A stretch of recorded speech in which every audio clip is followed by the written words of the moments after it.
Hola gente, ¿qué tal? ¿Cómo están? Yo soy Border. Sean todos bienvenidos a este otro episodio.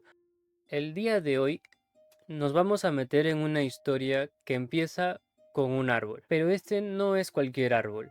Tiene una forma rara. En lo alto del monte Ménalo crece algo que parece salido de una pesadilla Lovecraftiana. Su forma es cadavérica, casi humanoide.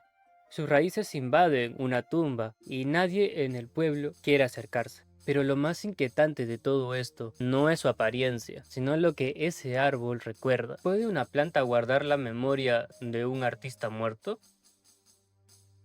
¿Puede deformar acaso el mármol clásico, mármol griego, romper sus esculturas, destruir lo que el poder quería exhibir? En este video vamos a hablar de El árbol, de Howard Philip Lovecraft, una obra muy poco conocida de este autor. Hay dos artistas, una muerte y un legado que crece como una maldición.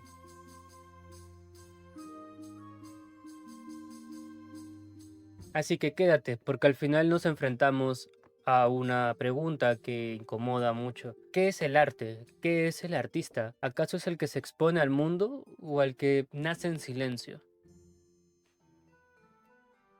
En lo alto del monte Ménalo hay un árbol, pero este no parece pertenecer a este mundo, no solo porque tiene una forma encorvada, ni sus ramas como extremidades humanas. Es también por esa sensación que se siente en el pecho, como si guardara una historia enterrada bajo sus raíces. Algunos dicen que está ligado a Pan, el dios antiguo de los pastores y los bosques. Otros, como un viejo apicultor de un pueblo, prefiere pensar que su origen es más íntimo y trágico. De esta manera comienza una historia que sin criaturas cósmicas ni rituales arcanos deja una incomodidad mucho más sutil, la que nace cuando el arte, la naturaleza y la muerte se rozan entre sí. El árbol es quizás un cuento menor en la obra de Lovecraft, pero justamente por eso resulta más humano. Una historia sobre dos artistas, sobre la amistad que los une y sobre una naturaleza que parece recordar lo que los hombres tratan de olvidar. Mientras vuelvo a leer El árbol, más me cuesta despegarme de la idea de que aquí hay algo más. No solo se trata de una simple fábula trágica, hay símbolos enterrados entre líneas, como raíces que se entrelazan. Se encuentra Arcadia, se encuentra Pan, las esculturas y el sepulcro. Y frente a todos estos elementos que visten y decoran el relato, yo me pregunto, ¿qué ocurre cuando la creación artística se enfrenta con lo salvaje? ¿Qué sucede cuando el humano quiere resistir el paso del tiempo? Este árbol, más que un árbol, parece ser un eco de algo que no termina de morir, sino que al contrario, crece y se hace cada vez más presente.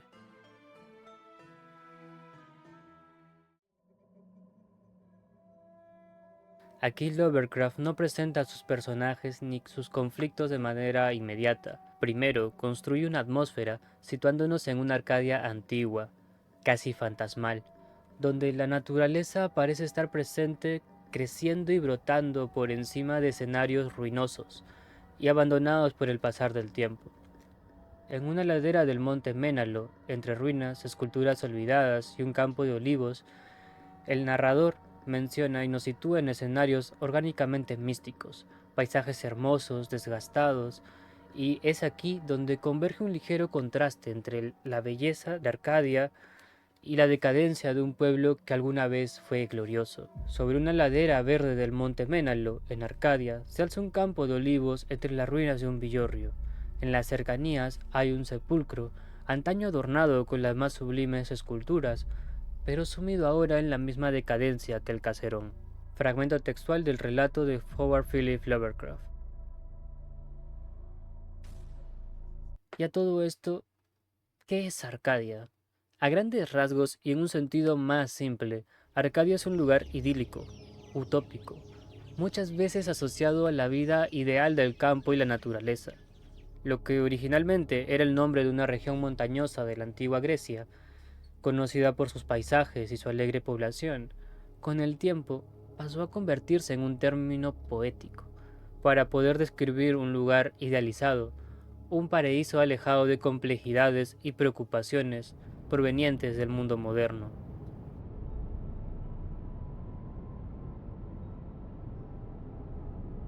Entre lo natural del paisaje y el estado actual en el que se encuentra, se alza un árbol, pero no es cualquier árbol, sino un extraño, gigantesco, con forma cadavérica, casi humanoide. Sus raíces se extienden y crecen sobre un sepulcro.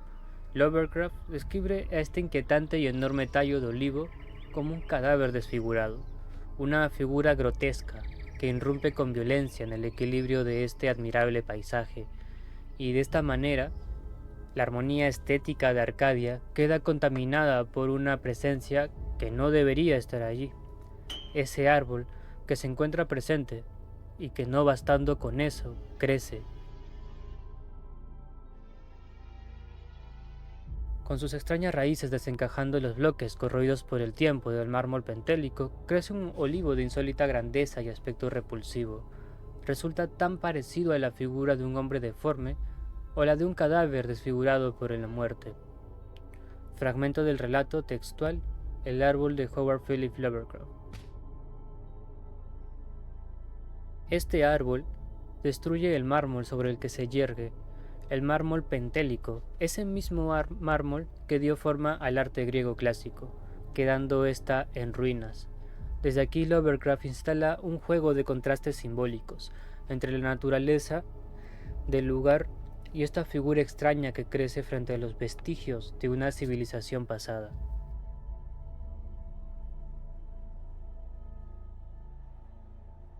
Como ya vimos, el monte Ménalo en Arcadia ha sido desde siempre un paraíso natural y salvaje, un lugar donde lo espiritual convive con la armonía del paisaje. Sin embargo, Lovecraft le da la vuelta a esta idea, nos lanza una versión marchita, desgastada de esta Arcadia, donde las esculturas y un viejo caserón parecen ser los últimos testigos de algo que ya no está. En medio de esta descomposición, aparece un sepulcro, adornado con esculturas sublimes, como un eco lejano del arte elevado de antiguas civilizaciones. Aquí una lenta y progresiva tensión constante entre lo que aún respira, que es este campo de olivos, que sigue en pie, y lo que ya ha sido tragado por el tiempo. Las ruinas, el sepulcro, el caserón, todo parece estar suspendido entre lo que fue y lo que ahora es. Un paisaje utópico que al mismo tiempo es abandonado. De esta manera el lector entra en un mundo hermoso y desgastado al mismo tiempo, lo que provoca una sensación de fascinación y decadencia. Hasta este punto, hay muchos aspectos estilísticos muy interesantes por rescatar en la narrativa. Uno de ellos es el árbol.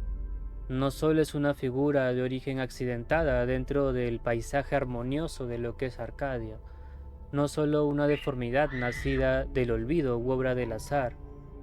Por lo contrario, es un elemento muy importante en la historia.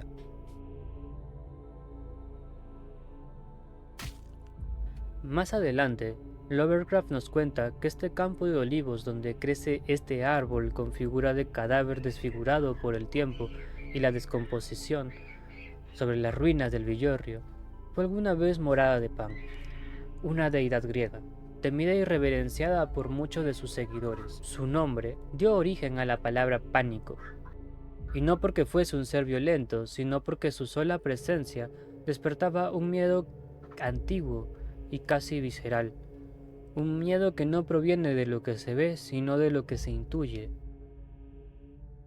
Hasta este punto, la historia intenta sugerir alguna relación entre el árbol y la tumba, dejándonos con dudas acerca de lo que sería realmente este árbol. ¿Es acaso una de las criaturas de Lovecraft? ¿Acaso se trata de una maldición? ¿O tal vez de una advertencia? ¿Es acaso un castigo?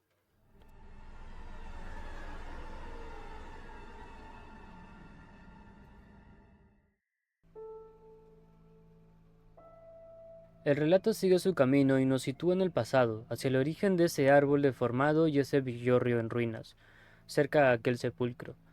El lector deja por un momento la mitología detrás de Arcadia y Pan y la sospechosa relación entre el árbol y esta deidad para entrar en una historia más tangible, más humana. Aquí hay dos escultores de renombre, Calos y Múcides, quienes comparten una vieja casa entre los olivos del monte Ménalo. Su talento era inmenso y su amistad parecía igual de grande, aunque diferentes en carácter.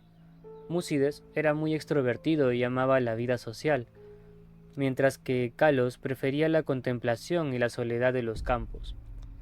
Ambos, a su manera, cultivaban el mismo arte con devoción.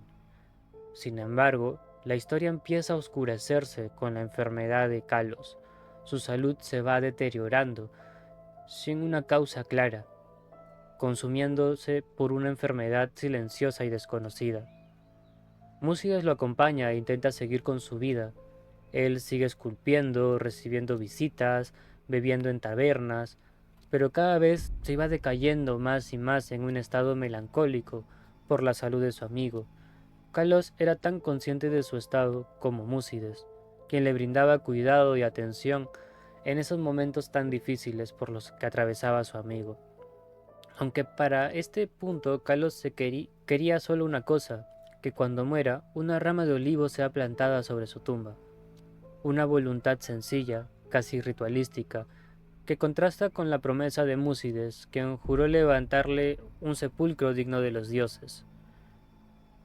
En este momento Kalos no pide ser esculpido en mármol ni monumentos en su nombre, solo una rama de olivos, un fragmento de aquel olivar donde él se perdía en sus caminatas nocturnas.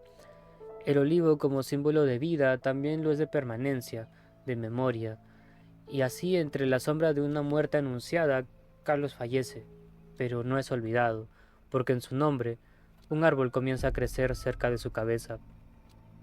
Múcides, que ahora trabaja en la estatua encargada por un tirano, se ve rodeado por las sombras de este olivo deformado, que crece de una manera muy surrealista. Aquel Múcides que solía sonreír, beber, festejar su talento, ya no era el mismo. El relato lo va mostrando cada vez más aislado, más nervioso, más atrapado entre su taller y la tumba de su amigo. Mientras tanto, el árbol crece de manera descomunal, con un tamaño totalmente desproporcionado en comparación a otros árboles del olivar. La figura de este árbol era cada vez más repulsiva, tanto así que la pregunta resulta inevitable: ¿qué es lo que realmente está creciendo en este lugar? Lo que comenzó como un homenaje al último deseo de su amigo, se convierte en una amenaza para él y su trabajo, porque el árbol crece de tal manera que una de las ramas llega a entrar hasta el taller de Múcides. Un día, cuando cae una tormenta, la rama se desploma, destruyendo por completo la estatua en la que él trabajaba. Múcides y la estatua desaparecen de la historia. Nadie sabe de su paradero y lo que le pasó. No hay cuerpo, no hay explicación, solo ruinas y un árbol deforme plantado sobre una tumba. Y el arte funcional creado por Múcides es escultura para el tirano, hecha escombros. A este punto, el cuento adquiere una fuerza simbólica potente. Kalos, una persona que le atrae las caminatas nocturnas por el olivar, sentarse bajo los árboles mientras pierde su mirada en el horizonte, entre pensamientos, sueños e ideas, es bajo mi punto de vista, dándole un sentido más profundo a la historia, para mí, una representación del artista contemplativo, silencioso, casi invisible, el que no esculpe modelos vivos, sino visiones internas, sueños, pensamientos e ideas. Su conexión con su lado espiritual, con los faunos, las dríadas y con lo arcaico y natural, no se manifiesta en vida, salvo en su propia mente y en sus esculturas. El olivo que crece desde su sepulcro condensa todo lo que Carlos fue en vida. Su sensibilidad, su mundo interior, su comunión con la naturaleza, es una forma de arte que no necesita exhibirse, porque el único propósito y fin es solo existir, y por eso mismo termina transformándolo todo a su alrededor.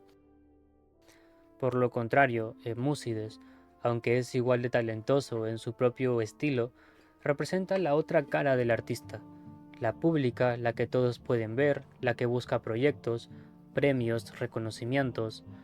Su escultura era la que iba a decorar la ciudad de un tirano, es decir, era un arte cuyo fin iba a ser funcional, tenía un fin político, monumental, un fin comercial, y es ese arte el que queda destruido en la historia, pero no por envidia o por castigo directo, sino por consecuencia inevitable. Tal vez lo natural, lo orgánico, termina reclamando su espacio frente a lo construido artificialmente para cumplir un fin en específico. Entonces, a este punto del análisis yo me pregunto, ¿qué es el arte? ¿Y cuál es el propósito de este arte? Desde que comencé a tener uso de razón me he definido el arte como una forma de transmitir ideas, pensamientos, emociones, y que de manera ya sea consciente o inconsciente genera una reacción a quien lo contempla. Sin embargo, ¿esa realmente es la naturaleza del arte? En el libro Historia del arte de Ilian 2012 menciona un concepto similar a lo que es el arte, cuando menciona a Diderot. Es un filósofo y escritor francés. A través del arte podemos entrar en contacto con sentimientos con los que no tenemos por qué conectar en nuestro devenir habitual. Sin embargo, Ibelic en 1977 va un poquito más allá, mencionando que el arte, junto al lenguaje, el mito y la religión, forman parte de una red de símbolos provenientes en la experiencia humana. El arte y todo el universo de símbolos que hay en él es un modo específico de manifestación humana, desde la realidad y lo creativo. Permite la existencia del ser artístico, donde hay fantasía pero a la vez hay algo de realidad o por lo contrario, hay realidad y a su vez algo de ficción. Fusionando ambas ideas, podríamos decir en palabras más sencillas que el arte es entonces una forma de manifestación propia de la experiencia humana, donde podemos entrar en contacto con sentimientos, emociones, pensamientos, ocultos a través de símbolos únicos y repetibles, provenientes de lo creativo del ser humano y de la realidad. Justamente aquí es donde este relato cobra un segundo nivel de lectura.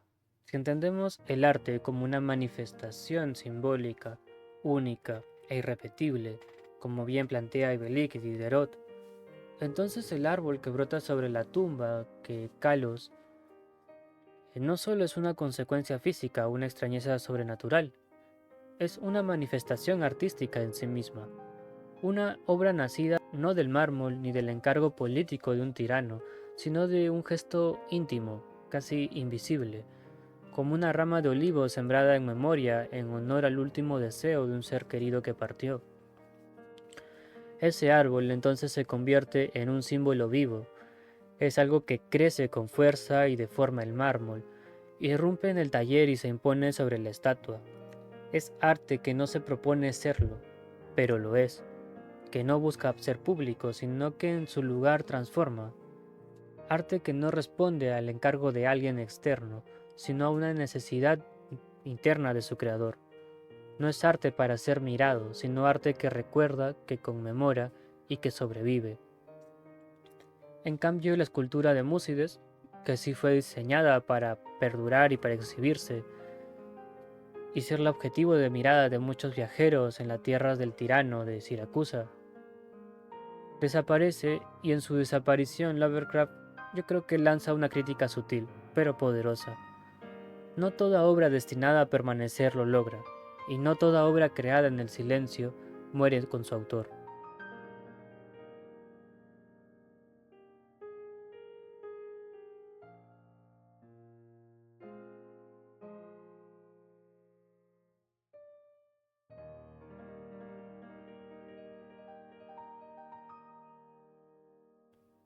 Desde esta perspectiva y desde mi interpretación 100% personal, Kalos y Múcides representan no solo dos formas de ser artista, sino dos funciones del arte. El arte que existe para ser contemplado, comprendido, institucionalizado, y el arte que brota sin permiso alguno, sin razón, sin explicación, pero que deja una marca para el que lo crea y para lo que le rodea al creador, una marca que lo transforma todo.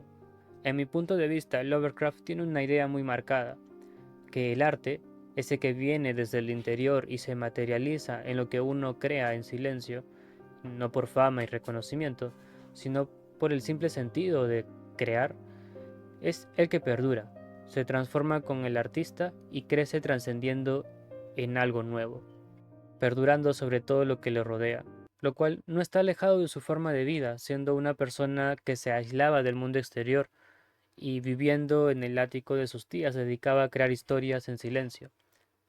Lovecraft es ese Kalos proyectado en el cuento del árbol, un artista que crea en silencio por el simple hecho de crear, sin un sentido utilitario de por medio.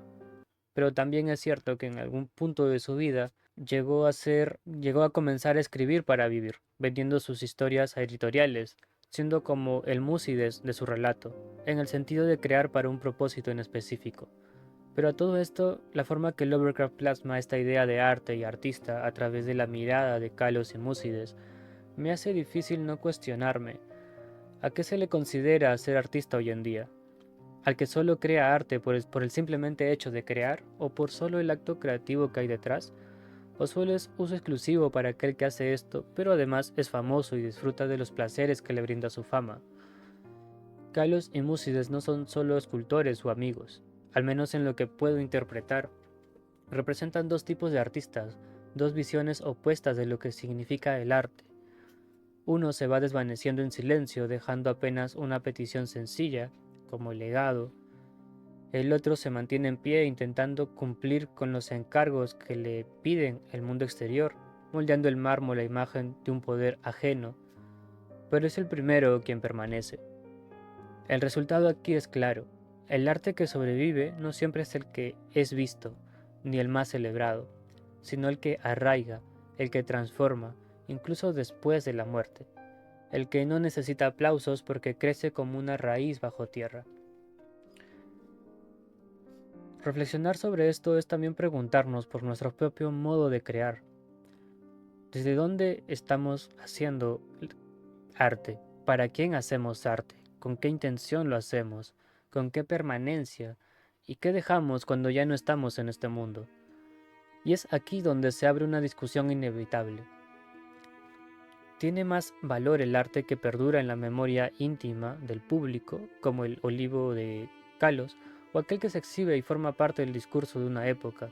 En mi punto de vista, Lovecraft tiene una idea muy marcada, que el arte, ese que viene desde el interior y se materializa en lo que uno crea, en silencio, no por fama y reconocimiento, sino por el simple sentido de crear, es aquel el que perdura, el que se transforma en el artista y crece trascendiendo en algo nuevo, perdurando sobre todo lo que le rodea. Pero a todo esto, la forma que Lovecraft plasma esta idea de arte y artista a través de la mirada de Kalos y Múcides me hace difícil no cuestionarme. ¿A qué se le considera ser artista realmente hoy en día? ¿Al que al que solo crea arte por simplemente el hecho de crear? ¿Por el acto creativo que hay detrás? ¿O solo es uso exclusivo para aquel que hace eso, pero además es famoso y disfruta los placeres que le brinda su fama? Kalos y Múcides no solo son escultores o amigos, al menos en lo que puedo interpretar, representan dos tipos de artista, que dos visiones opuestas de lo que el arte significa. Uno se va desvaneciendo en silencio, pero dejando apenas una petición sencilla como legado. El otro se mantiene en pie, intentando cumplir con encargos, moldeando el mármol a imagen de un poder externo ajeno, pero es el primero quien permanece. El resultado es claro. El arte que sobrevive no siempre es el más visto ni el más celebrado, es el que arraiga, el que transforma, incluso después de la muerte, el que no necesita aplausos porque crece como una raíz bajo tierra.